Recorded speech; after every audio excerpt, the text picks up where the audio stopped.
Happy 150th anniversary ng pagiging santo po ng inyong patron o isa sa mga patron po nyo, si Don Orione. Palakpakan po natin ang Panginoon.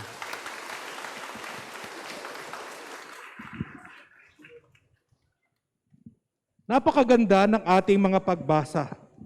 Kung titingnan po natin, ipinakita po kay Abram ang bituin. At sinabi sa kanya, yung dami ng nakita mong bituin, yan ang dami ng iyong anak at iyong magiging apo. Parang nagsabi ang Panginoon, ito ang tipan ko sa inyo. This is my covenant with you. Ito yung aking pakikipagkasundo sa inyo. At ang tanda ay yung dami ng anak. Kung titingnan natin, fast forward, sa ating ebanghelyo, ganun din. Ang pakikipagtipan ni Jesus sa atin ay hindi yung pagbabagong anyo, kasi yun lamang ang tanda na siya nga talaga ay Diyos. Ang totoong tanda ng kanyang pakikipagtipan ay ang kanyang kamatayan. Yun ang tanda ng tipan ni Kristo sa atin. Yun ang tanda ng kanyang pagmamahal para sa atin. Kaya masasabi natin yung tipan ni Kristo ay iniuugat o idinidikit tayo sa kanya, sa ating realidad na kamatayan. At inako niya yung kaparusahan ng ating kasalanan. Kaya siya'y namatay para sa atin.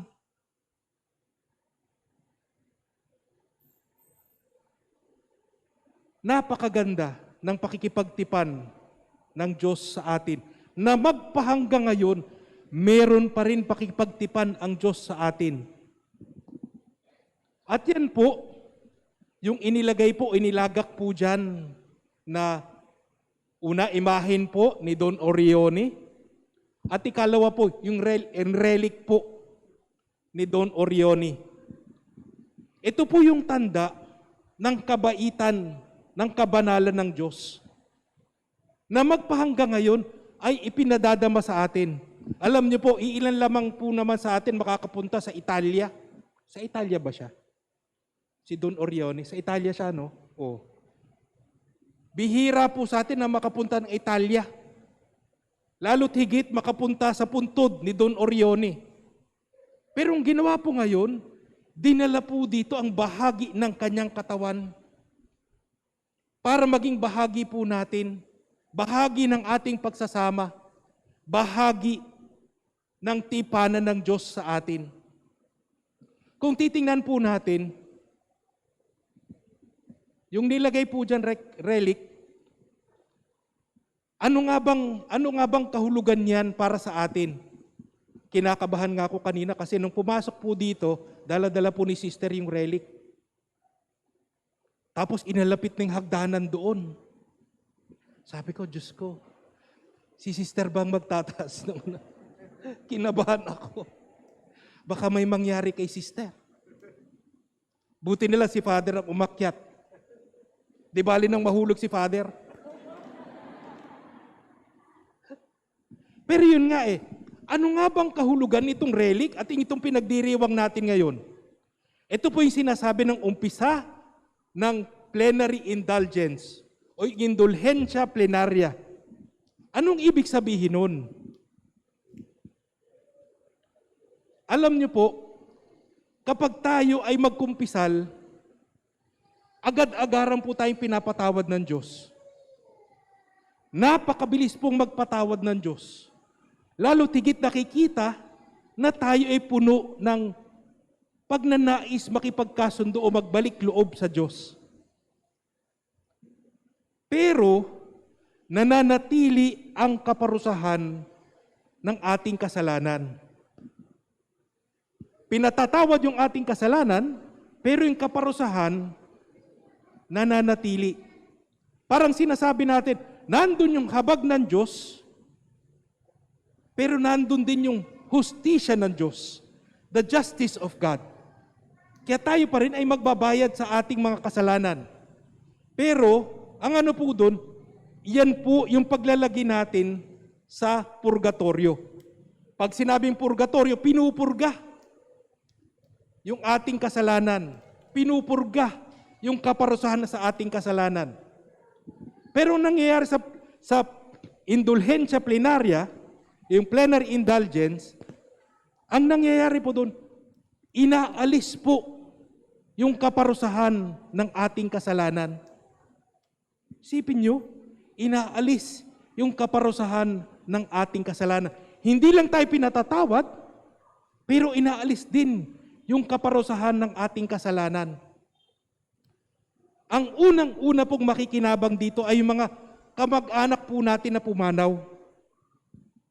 Sila po kasi wala na silang magagawa. Pumanaw na sila. Wala na silang pwedeng gawin para sila ay mabawasan yung kaparusahan nila dahil sa kanilang kasalanan. Ang nangyayari po kapag kayo po ay nag-aalay ng panalangin, kapag kayo po ay nag-aalay ng misa para sa kanila, nagkakaroon po ng kabawasan ang kanilang kaparusahan. Okay. Pero dahil po dito, dahil sa plenary indulgence, pwede nyo pong ialay itong plenary indulgence para sa kanila. Ang ganda, no? Para sa inyong minamahal na pumanaw na, yung kaparusahan ng kanilang kasalanan ay mababawasan o maaalis. Dahil dito sa plenary indulgence. Pwede nyo rin pong ipagdasal ang sarili nyo. Tayo, na lagi naman tayong nalalapit sa hukay. Hindi natin alam kung kailan tayo mamamatay. Pero dito rin, nababawasan yung kaparusahan ng ating kasalanan. Kaya napakalaking biyaya po nito. Ano yung kailangan nating gawin? Sinabi po kanina ni Father. Kapag tayo po ay pupunta dito po, ang isa sa mga pwede nating gawin ay magsimba. Pagkatapos magsimba, kung pwede sana tayo magkumpisal o hihingi ng tawad ang ating kasalanan, mas makabubuti. Tapos, magdasal ng isang Ama Namin, Aba Ginoong Maria, at saka luwalhati sa Diyos. So yung tatlo. Tapos, ialay yung tatlong yun para sa intensyon ng ating Santo Papa. Doon po natin matatanggap yung plenary indulgence.